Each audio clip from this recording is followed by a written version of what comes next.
ভোটে হেরেও সন্ত্রাসের পথ ছাড়ছে না তৃণমূল কংগ্রেস। নরেন্দ্রপুরে বিজেপি কর্মীর উপর নৃশংস হামলা হয়। বিজেপি কর্মী ভর্তি রয়েছেন এসএসকেমে। দেখতে পাচ্ছেন ছবি, সিসিটিভি ফুটেজে ধরা পড়েছে একেবারে হামলার সময় ছবি। দেখতে পাচ্ছেন কিভাবে হামলা চালানো হচ্ছে, লাঠি হাতে রড নিয়ে মারধর করা হচ্ছে নৃশংসভাবে। দেখতে পাচ্ছেন ভয়ঙ্কর সেই ছবি, হামলার মুহূর্তের ছবি যা ধরা পড়েছে সিসিটিভিতে। একেবারে গভীর রাতে গাড়ি করে এসে এভাবেই হামলা চলে, লাঠি দিয়ে বেধড়ক মারধর করা হয় ওই বিজেপি কর্মীকে।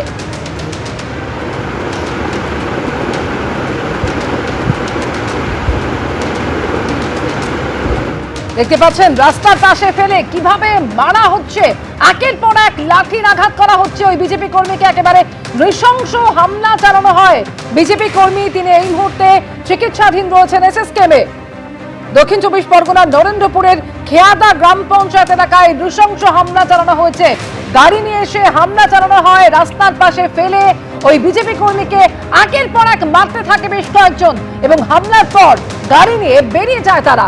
গোটা ঘটনাটাই সিসিটিভি ফুটেজে ধরা পড়েছে।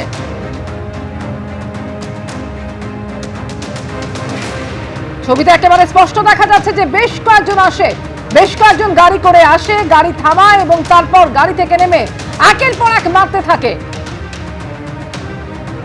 গাড়ি করে এসে হামলা চালানো হয়, এভাবেই লাঠি দিয়ে বেধড়ক মারধর করা হয়, নৃশংসভাবে আক্রমণ করা হয় ওই বিজেপি কর্মীকে, যিনি এই মুহূর্তে এসএসকেমে চিকিৎসাধীন। টেলিফোনে রয়েছেন আমাদের সঙ্গে প্রতিনিধি রঞ্জিত হালদার। রঞ্জিত, সিসিটিভিতে একেবারে স্পষ্ট দেখা যাচ্ছে বেশ কয়েকজন গাড়ি নিয়ে এসে হামলা চালালো। যারা হামলা চালিয়েছে তারা কারা, ঠিক কি অভিযোগ করেছেন ওই বিজেপি কর্মী? দেখো, আহত বিজেপি কর্মীর নাম পাপ্পু সানা। ঘটনার পর সোনারপুর উত্তর বিধানসভার বিধায়ক দেবাশিস ধর তিনি স্পষ্ট যেটা অভিযোগ করছেন যে সমস্ত গুন্ডা বাহিনী এই হামলা চালিয়েছে তারা সবাই তৃণমূলের গুন্ডা বাহিনী, এমনটাই কিন্তু অভিযোগ বিধায়ক দেবাশিস ধরের। এই প্রেক্ষিতেই নরেন্দ্রপুর থানায় ইতিমধ্যেই লিখিত অভিযোগ দায়ের করা হয়েছে এবং এই ঘটনায় এখনো পর্যন্ত বেশ কয়েকজনকে আটক করা হয়েছে, এমনটা নরেন্দ্রপুর থানার পুলিশ সূত্রে জানা গিয়েছে। পাশাপাশি তোমাকে বলবো, একেবারে মধ্যরাতের ঘটনা। পাপ্পু সানা বাড়ির কাছেই তিনি ছিলেন। সেই সময় একটি গাড়িতে করে বেশ কয়েকজন দুষ্কৃতী তারা আসে এবং একেবারে লাঠি রড নিয়ে কিন্তু কার্যত হামলা চালায়। গুরুতর জখম হয়েছেন পাপ্পু সানায়, মাথায় গুরুতর হয়েছেন, আঘাত লেগেছে। এছাড়াও শরীরে একাধিক জায়গায় আঘাত লেগেছে। এসএসকেএম হাসপাতালে ভর্তি রয়েছে, গুরুতর জখম অবস্থায় আইসিইউতে ভর্তি রয়েছে।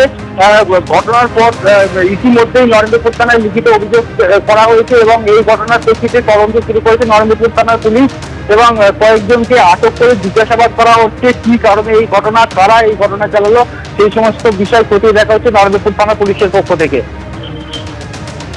ধন্যবাদ রঞ্জিত তোমাকে।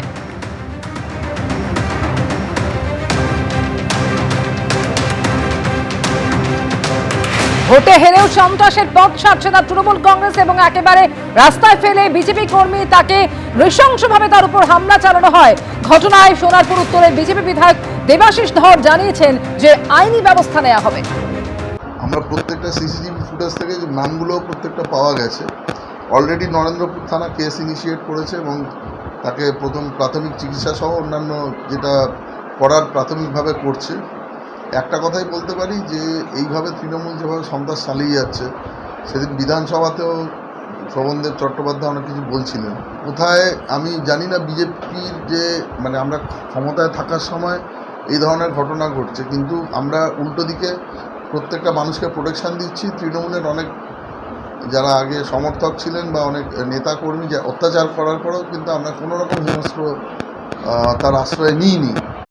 এবিপি আনন্দ এগিয়ে থাকে, এগিয়ে রাখে।